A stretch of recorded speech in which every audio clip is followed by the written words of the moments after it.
দেশ ও দেশের বাইরে টিভিতে বা অনলাইনে এই মুহূর্তে যেখান থেকে যে অবস্থায় বসে এই ভিডিও দেখছেন সবাইকে জানাচ্ছি সাদর সম্ভাষণ ও প্রাণঢালা অভিনন্দন। প্রিয় দর্শক মণ্ডলী, পরন্ত বিকেল বেলা যদি আবহাওয়াটা হয় ঠান্ডা, তার মধ্যে যদি হয় ফুটবল খেলা, দেখতে পারেন একটি মুহূর্তে কিন্তু মাঠটি ভরে যায় দর্শকের মেলা। প্রিয় দর্শক মণ্ডলী, এই মেলা কিন্তু শুধু দর্শকের মেলা নয়, এই মেলা কিন্তু হয়েছে আনন্দমুখর একটি ফুটবল খেলার হয়। প্রিয় দর্শক মণ্ডলী, ভাবছেন এই ফুটবল খেলা কোন মাঠে? প্রিয় দর্শক মণ্ডলী, শহীদ জিয়া স্মৃতি ফুটবল টুর্নামেন্ট 2026 রত্নদিয়া উদয়ন সংঘ আয়োজিত এই খেলা কিন্তু অনুষ্ঠান হতে যাচ্ছে। আজকে কিন্তু প্রথম সেমিফাইনাল। প্রিয় দর্শক মণ্ডলী, এই সেমিফাইনাল খেলায় কিন্তু যে দুটি দল অংশগ্রহণ করবে, প্রিয় দর্শক মণ্ডলী, এবার আপনাদের জানিয়ে দেব আজকে কোন দুটি দল এই খেলায় অংশগ্রহণ করবে। প্রিয় দর্শক মণ্ডলী, প্রথম সেমিফাইনাল এই অংশগ্রহণ দল হচ্ছে একরাম স্মৃতি ফুটবল একাডেমি মানিকগঞ্জ বনাম সাভার স্পোর্টস একাডেমি সাভার। প্রিয় দর্শক মণ্ডলী, আজকে খেলাটা কিন্তু তুলে ধরা হবে আপনাদের এই পুরো ভিডিওতে, অবশ্যই এই ভিডিওর মাধ্যমে সাথেই থাকবেন। প্রিয় দর্শক মণ্ডলী, এবার কিন্তু কথা বলবো এই খেলোয়াড়ের সাথে সাভার স্পোর্টস একাডেমি হয়ে যারা কিন্তু খেলবে আজকের মাঠে। দর্শক মণ্ডলী, সাথেই থাকবে। ভাই আসসালামু আলাইকুম, কেমন আছেন? আলহামদুলিল্লাহ ভালো আছি, আপনি ভালো আছেন? জি ভালো ভাই। তো আজকে আপনি কোন দল হয়ে খেলছেন? Savar sports academy. তো আজকের প্রতিপক্ষ কে আপনার? আর একরাম স্মৃতি সংসদ, মানে একরাম স্মৃতি। তো আজকে যারা আপনার প্রতিপক্ষ হয়ে খেলবে তারা আসলে টিমটা আপনার কিরকম মনে হচ্ছে? অনেক শক্তিশালী টিম করে নিয়েছে তারা, আমাদের তো ব্যালেন্স টিম আছে, আল্লাহর রহমতে ভালো একটা খেলা হবে তো আজকে তো আপনাদের প্রথম সেমিফাইনাল, তাই না? ধন্যবাদ ভাই আপনাকে। প্রিয় দর্শক মণ্ডলী, এবার কিন্তু বিপক্ষের যারা প্লেয়ার আছে কথা বলবো তাদের সাথে। প্রিয় দর্শক মণ্ডলী, যার কথা না বললে নয় সে কিন্তু আমাদের জসিম ভাই গোলকিপার হয়। প্রিয় দর্শক, কথা বলবো তার সাথে এই মাঠে তার আজকের এনজয়টা কেমন লাগছে। ভাই কেমন আছেন?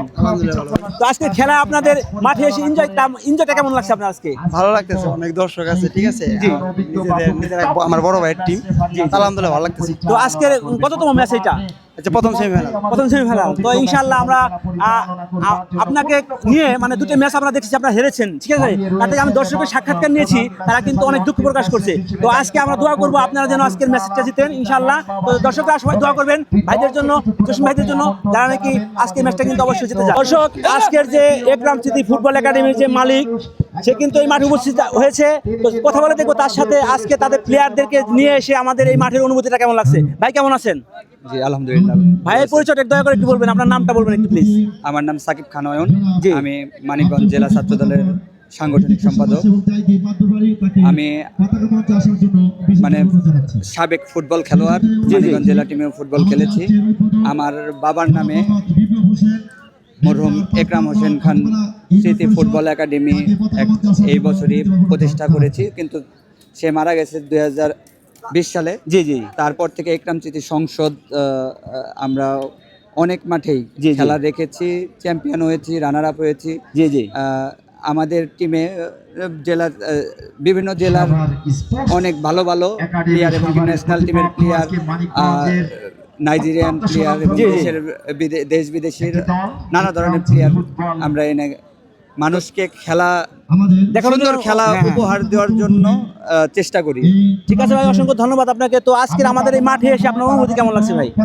জি আলহামদুলিল্লাহ, আজকে যে মাঠ রত্নদিয়া, এখানে অনেক দর্শক আর দেখে ভালোই লাগছে। করবো না, আমরা সরাসরি চলে যাচ্ছি আজকের এই খেলার উদ্বোধক জনাব মোহাম্মদ বিপ্লব হোসেন, মেম্বার 5 নং ওয়ার্ড।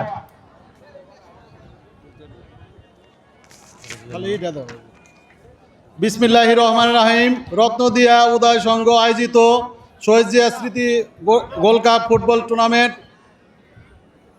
সবাইকে এই আয়োজন রত্নদিয়া গ্রামবাসী পক্ষে থেকে আর আয়োজক দুই ফুটবল টুর্নামেন্টের দুই দলকে সবাইকে স্বাগতম, অভিনন্দন। সবাইকে একটা কথাই বলবো, আপনারা ভালোভাবে খেলা উপভোগ করবেন, মান সম্মান বজায় রেখে সবাই যার যার দিকে ভালোভাবে খেলাটা উপভোগ করবে, এই কথাই বলে শুভ উদ্বোধন ঘোষণা করছি। সবাইকে ধন্যবাদ। সরকারি প্রাথমিক বিদ্যালয় জনাব Mohammad Rakib Hossain, Rakib computer and telecom সাংগঠনিক সম্পাদক, হাটিপাড়া বাজার কমিটি জনাব মোহাম্মদ রনি আহমেদ, কুয়েত প্রবাসী বিশিষ্ট সমাজসেবক রত্নদিয়া, জনাব শামসুল ইসলাম, মা ডেকোরেটর অ্যান্ড সাউন্ড সিস্টেম বেড়িবাঁধ বাজার, জনাব মোহাম্মদ শাহিন মিয়া, বিশিষ্ট ব্যবসায়ী ও সমাজসেবক রত্ন দিয়া। ইতিমধ্যেই আমরা দেখতে পাচ্ছি দুই পাশে দুই দল বাহারি রঙের জার্সিতে নীলাকাশ থেকে ভেসে আসা দারুণ একটি জমজমাট, দুজনেরই সেই লাল রঙের জার্সি পরিহিত। আমরা দেখতে পাচ্ছি লাল সাদা সংমিশ্রণে সাভার স্পোর্টস একাডেমি। ফাইনাল খেলার প্রধান অতিথি জনাব আব্দুল সালাম, তাকে ব্যাট করে দিচ্ছেন রত্ন দাউদান সংঘের সাধারণ সম্পাদক জনাব মোহাম্মদ মাসুম মিয়া।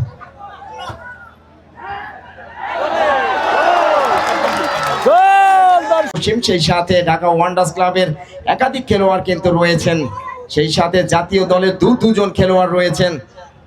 সেই সৌরভ দেওয়ান, যিনি কিছুক্ষণ আগেই গোল করে দর্শকদের কিন্তু আনন্দের বন্যায় ভাসিয়েছেন।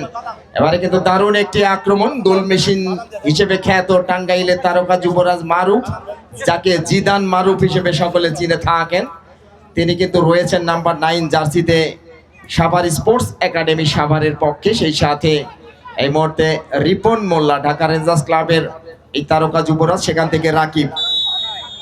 তবে অফসাইডের ফাঁদে জড়িয়ে গেলেন রিফাত হোসেন সার্থক, শরীয়তপুরের তারকা যুবরাজ, যিনি এই টুর্নামেন্টে একরাম স্মৃতি ফুটবল একাডেমির হয়ে প্রথম ম্যাচে হ্যাটট্রিক করেছিলেন, যিনি আজকে 3 নম্বর জার্সিতে খেলছেন, ঢাকা ওয়ান্ডার্স ক্লাবের হয়ে খেলে থাকেন।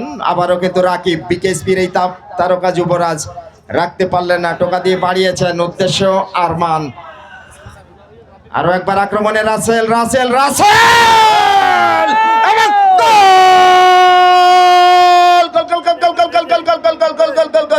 রাসেল, দারুণ গোল!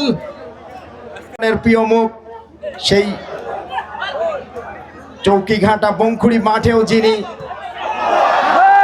এবং গোল গোল গোল গোল গোল! সৌরভ দেওয়ান ইতিমধ্যেই নিজের জোড়া গোল পূর্ণ করলেন।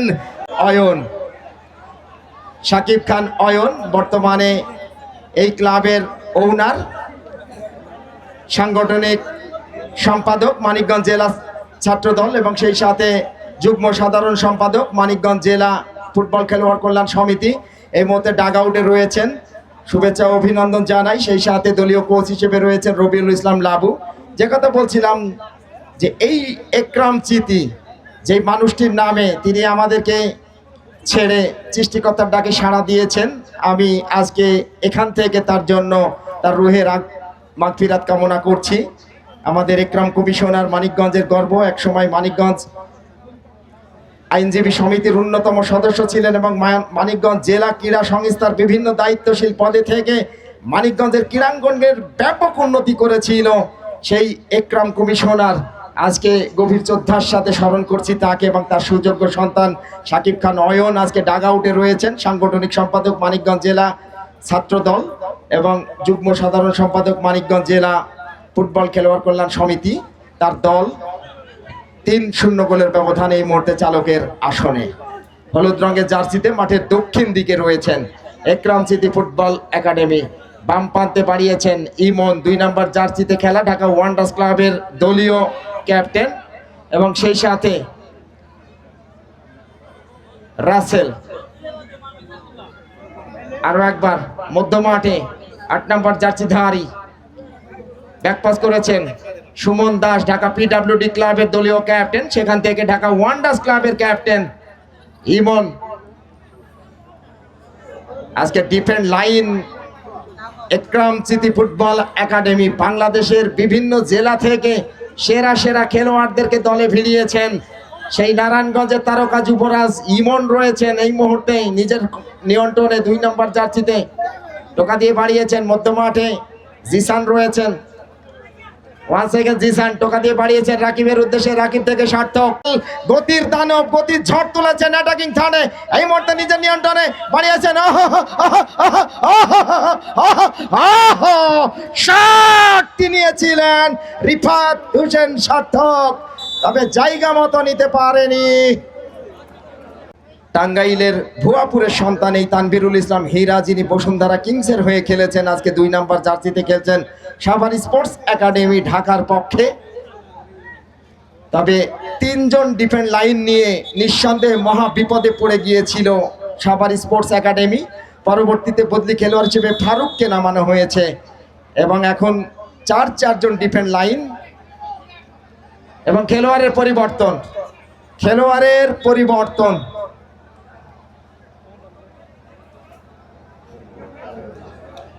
রক্ষণ ভাগ ঢেলে সাজাচ্ছেন দলীয় কোচ শফিক মল্লিক এবং সাভার স্পোর্টস একাডেমির সম্মানিত সভাপতি শেখ ইব্রাহিম হোসেন। সাবেক দুর্দান্ত ফুটবলে প্রথম ম্যাচটি, প্রথম quarter final Savar sports academy 3-1 গোলের ব্যবধানে জামশা ফুটবল একাডেমিকে পরাজিত করে তারা কিন্তু সেমিফাইনালে ওঠার গৌরব অর্জন করে। আজকে এখন পর্যন্ত গোলের দেখা পায়নি, পক্ষান্তরে 3টি গোল হজম করতে হয়েছে। মধ্য মাঠে সেন্টার সার্কেল থেকে টোকা দিয়ে বাড়িয়েছেন রাকিব থেকে বাংলাদেশ জাতীয় দল অনূর্ধ্ব 19-এর হয়ে খেলা জাকির হোসেন, যিনি বাংলাদেশ সহ বাংলাদেশের বাইরে ভারত, পাকিস্তান, ভুটানেও খেলা সেই জাকির হোসেন বর্তমান সময়ের ভাইরাল ফুটবলার, মধ্য মাঠের পাওয়ার হাউস বলা হয়ে থাকে। সেই জাকির খেলছেন 8 নম্বর জার্সিতে সাভার স্পোর্টস একাডেমির হয়ে। এই মুহূর্তে দলীয় ক্যাপ্টেন দীপু বাড়িয়েছিলেন দারুণ ভাবে, গোলরক্ষক জসিম, ঢাকা ওয়ান্ডার্স ক্লাবের গোলরক্ষক ওয়ান্ডার বয় মানিকগঞ্জের মানিক দারুণ ভাবে ডান দিকে ঝাঁপিয়ে পড়ে তালুবন্দি করলেন, কোনো বিপদ নয়।